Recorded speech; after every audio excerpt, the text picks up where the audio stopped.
हाय बच्चों, आज की शुरू हम करने वाले हैं कक्षा 9वीं वार्षिक परीक्षा 2024-25 विषय गणित का असली पेपर लेकर आ चुके हैं। आपको बिल्कुल भी टेंशन नहीं लेना है, क्योंकि आपको असली पेपर का पूरा सॉल्यूशन भी इस वीडियो पर मिलने वाला है। यदि आपने इस क्वेश्चन पेपर को सॉल्व कर लिया तो आपके डेफिनेटली 75 में 75 नंबर आने वाले हैं। आपका एक भी नंबर कहीं पास का कटने वाला नहीं है। आप देख सकते हैं यहाँ पे पेपर का फ्रंट पेज कुछ इस टाइप का होने वाला है एंड इसके क्वेश्चन हम देखने वाले हैं नेक्स्ट पेज से।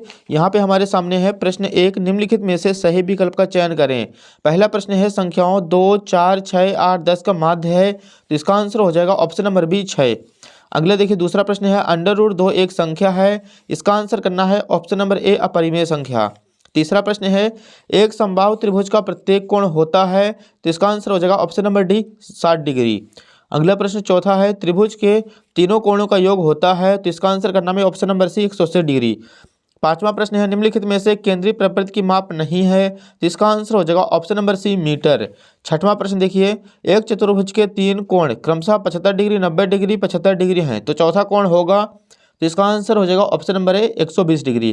तो यहाँ पे अपना फर्स्ट क्वेश्चन कंप्लीट हो चुका है, आप इसका स्क्रीनशॉट ले लीजिए। नेक्स्ट देखिए, यहाँ पे इंग्लिश मीडियम से भी है, तो जो बच्चे इंग्लिश मीडियम से हैं वो भी अपना करेक्ट आंसर टिक करते चलेंगे। नेक्स्ट देखिए, प्रश्न 2 है हमारे सामने, रिक्त स्थानों की पूर्ति कीजिए। फर्स्ट प्रश्न है दो घात वाले बहुपद को द्विघात बहुपद कहा जाता है। सेकंड प्रश्न है भाज्य बराबर भाजक गुणे भागफल प्लस शेषफल होता है। अगला प्रश्न देखिए, 3 या 3 से अधिक बिंदु एक ही रेखा पर स्थित हैं, तो वे संरेख बिंदु कहलाते हैं, इसका आंसर हो जाएगा संरेख। अगला प्रश्न चौथा है किसी त्रिभुज की भुजाएं ए बी सी हैं, तो इसका अर्ध परिमाप होगा, इसका आंसर हो जाएगा एस बराबर ए प्लस बी प्लस सी बटे 2 होगा। पांचवा प्रश्न देखिए एकदम सिंपल है, वर्ग अंतरालों के मध्य बिंदु को वर्ग चिन्ह कहा जाता है। अगला प्रश्न देखिए छठवां, x² - 2xy + y², ये हो जाएगा इसका आंसर। नेक्स्ट देखिए प्रश्न 3 है, सही जोड़ी बनाइए। एक साइड है खंड आ, दूसरे साइड है खंड बा। पहला प्रश्न हमारे सामने y बराबर 0, तो इसका आंसर करना है ऑप्शन नंबर डी x अक्ष का समीकरण। दूसरा है 2x + 1 2x + 3 की घात, तो इसका आंसर हो जाएगा 2। तीसरा प्रश्न है बिंदु 5,2 में भुज का मान 5 हो जाएगा। चौथा प्रश्न है बहुपद 2x + 5 का शून्यक है, तो इसका आंसर हो जाएगा -5 बटे 2। पांचवा प्रश्न है अच्छों का प्रतिच्छेद बिंदु, तो इसका आंसर हो जाएगा मूल बिंदु। छठवां प्रश्न है ax + by + c बराबर 0, तो इसका आंसर करना है दो चरों वाला रैखिक समीकरण। तो यहाँ पे अपना तीसरा प्रश्न भी कंप्लीट हो चुका है, आप लोग इसका फटाफट स्क्रीनशॉट ले लीजिए। यहाँ पे इंग्लिश मीडियम से हैं, तो इंग्लिश मीडियम वाले भी बच्चे अपना टिक करते चलेंगे। अगला क्वेश्चन देखिए, अगले पेज पर दिया गया है, प्रश्न क्रमांक 4 है, निम्न कथनों में से सत्य अथवा असत्य कथन छांट कर लिखिए। पहला प्रश्न है एक समतल पृष्ठ की 3 विमाएं होती हैं, इसका आंसर हो जाएगा असत्य। चक्रीय चतुर्भुज के सम्मुख कोणों का योग 180 डिग्री होता है, तो ये हो जाएगा सत्य। तीसरा प्रश्न है वृत्त की सबसे बड़ी जीवा व्यास कहलाती है, तो इसका भी आंसर हो जाएगा सत्य। चौथा है दो आकृतियां सर्वांगसम नहीं होती हैं यदि उनका एक ही आकार और एक ही माप हो, तो ये हो जाएगा असत्य। पांचवा है बिंदु 2,3 समीकरण x + y बराबर 4 का हल है, तो ये हो जाएगा असत्य। छठवां है यदि तापमान 30 डिग्री सेल्सियस है तो फ़ारेनहाइट में तापमान 86 डिग्री फ़ारेनहाइट होगा, तो ये हो जाएगा सत्य। तो यहाँ पे अपना चौथा प्रश्न भी कंप्लीट हो चुका है, आप लोग इसका फटाफट स्क्रीनशॉट ले लीजिए। अगला प्रश्न देखिए पांचवा है, निम्नलिखित प्रश्नों के उत्तर एक वाक्य में दीजिए। पहला प्रश्न है r त्रिज्या वाले अर्धगोले के आयतन का सूत्र लिखें, तो इसका आंसर हो जाएगा 2/3 πr³। सेकंड प्रश्न है SAS सर्वांग समता नियम लिखिए, तो इसका आंसर हो जाएगा दो त्रिभुजों की दो भुजाएं और उनके बीच का कोण बराबर हो तो दोनों त्रिभुज सर्वांगसम होते हैं, यही SAS सर्वांग समता नियम कहलाता है। तीसरा प्रश्न है एक समचतुर्भुज के विकर्ण परस्पर होते हैं, तो इसका आंसर हो जाएगा लंब होते हैं। चौथा प्रश्न है यदि कोई बिंदु माइनस कॉमा प्लस के रूप का है तो वह किस चतुर्थांश में स्थित होगा, चौथे चतुर्थांश में। पांचवा प्रश्न है तिर्यक रेखा के एक ही ओर के अंतःकोणों का प्रत्येक युग्म होता है, तो इसका आंसर हो जाएगा संपूरक।